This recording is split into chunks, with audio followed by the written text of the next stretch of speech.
Tuan-tuan, penduduk Mekah 13 tahun Nabi berdakwah, yang masuk Islam hanyalah 300 orang saja. 13 tahun. Nabi kata ketika mana keseluruhan manusia mengeci dan menghina aku, membaling batu dan kayu ke tubuh aku, ketika itu Abu Bakar ibn Abi Quhafah mengorbankan jiwa dan seluruh hartanya untuk Islam. Bergegar badan Nabi sebut kelebihan Abu Bakar. Dan Nabi sangat pantang untuk Abu Bakar disakiti. Nih Abu Bakar. Maka kata Nabi SAW kepada para sahabat ketika itu, fahal antum tariku li sahibi. Boleh tak kalian jangan usik dan jangan ganggu kawan rapatku ini. Fama udhiya ba'dah. Kata para sahabat, bermula daripada peristiwa itu, Abu Bakar tidak pernah disakitkan hatinya sampai dia wafat. Tak ada sahabat berani dah. Tidak ada sahabat yang berani menyakitkan hati Abu Bakar. Seolah-olahnya Abu Bakar ini kembar Rasulullah sallallahu alaihi wasallam. Seolah-olahnya. Tuan-tuan bayang, Rasulullah kenal Abu Bakar daripada zaman remaja. Bukan ketika umur 40. Beza umur Nabi dengan Abu Bakar 2 tahun. Maksudnya ketika menjadi Rasul, Nabi berumur 40, Abu Bakar 38. Ketika Nabi wafat, Nabi berumur 63, Abu Bakar 61. Rapatnya Rasulullah dan Abu Bakar, rapatnya roh Rasulullah dan roh Abu Bakar, maka Abu Bakar, Nabi wafat umur 63. Abu Bakar juga wafat umur 63. Seperti mana Abu Bakar dihimpunkan oleh Allah dengan Rasulullah di atas dunia, Abu Bakar juga dihimpunkan oleh Allah dengan Rasulullah di dalam bawah tanah di alam barzakh. Bukanlah alam barzakh tu bawah tanah, maksudnya di alam barzakh. Dan ketika mana hari terakhir Abu Bakar hidup, hari terakhir, dia menggagahkan tubuh badannya untuk bangun. Lalu dia pergi kepada salah seorang anaknya yang 6 orang anak dia. 4 isteri, 6 orang anak. Dia tanya kepada anak-anaknya, ayyu yaumin hadha? Hari ini hari apa? Ini nazak ni. Lalu dijawab oleh anak-anaknya, ya abati, wahai ayah, hari ini hari Isnin.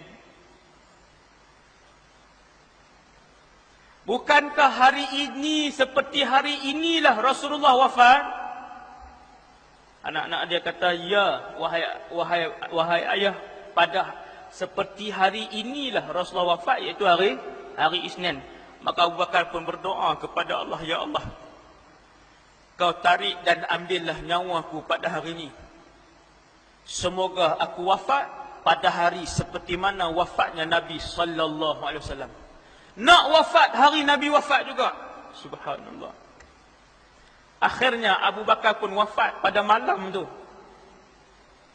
Isnin malam Selasa.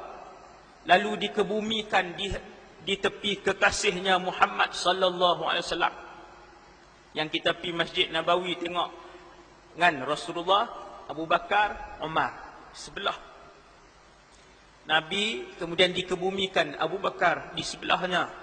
Untuk selama-lamanya mereka kekal sebagai pasangan sahabat yang paling baik yang ada di atas muka bumi Allah Subhanahu wa taala.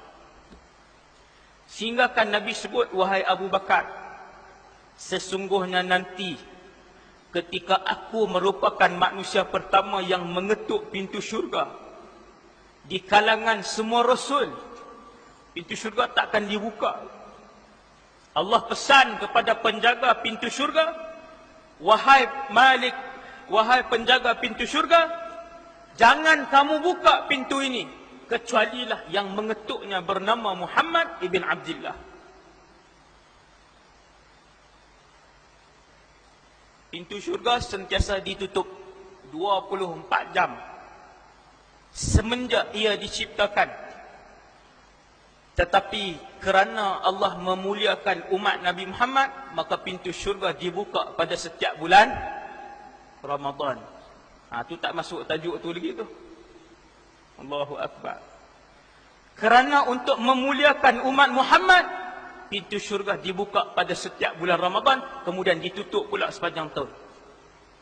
Bila berlaku kiamat, pintu syurga pun ditutup terus. Sampailah Rasulullah berdiri depan pintu syurga.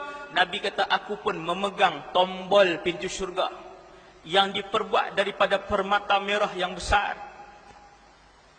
Lalu Nabi pun ketuk, malaikat pun tanya, siapa? Jawab Nabi Muhammad ibn Abdullah sallallahu alaihi wasallam. Maka kata penjaga syurga ketika itu, penjaga pintu syurga kata, aku diarahkan oleh Allah, hanya kepada kamu saja pintu syurga boleh dibuka. Lepas tu buka teruslah. Bila buka untuk Rasulullah tu, buka selama-lamanya. Kata Nabi, wahai Abu Bakar, ketika mana aku melangkah masuk ke dalam syurga, di sebelah kanan aku ialah kamu, di sebelah kiri aku ialah Umar ibn al-Khattab. Ni Sayyidina Umar dia nombor 2. Dan cerita Sayyidina Umar lebih panjang daripada cerita Abu Bakar. Kalau Sayyidina Abu Bakar 1000 muka surat, Sayyidina Umar 2000. Sebab zaman Sayyidina Umar mewujudkan kementerian-kementerian. Dan pada zaman Sayyidina Umar, Rom dan Parsi dikalahkan. Rusia dan Amerika Syarikat berada di bawah kerajaan pentadbiran Islam Madinah Al-Munawwarah. Bahasa mudah fahamlah.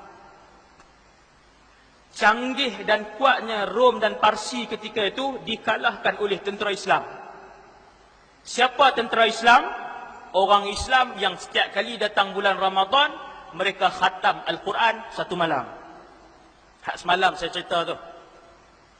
Itulah sifat mereka. Maka kata Nabi, ketika masuk dalam syurga, aku akan meletakkan tangan kananku di atas bahu Abu Bakar, dan tangan kiriku di atas bahu Umar. Sini masuknya, masuk syurga macam ni. Jalan masuk sekali. Allahu Akbar.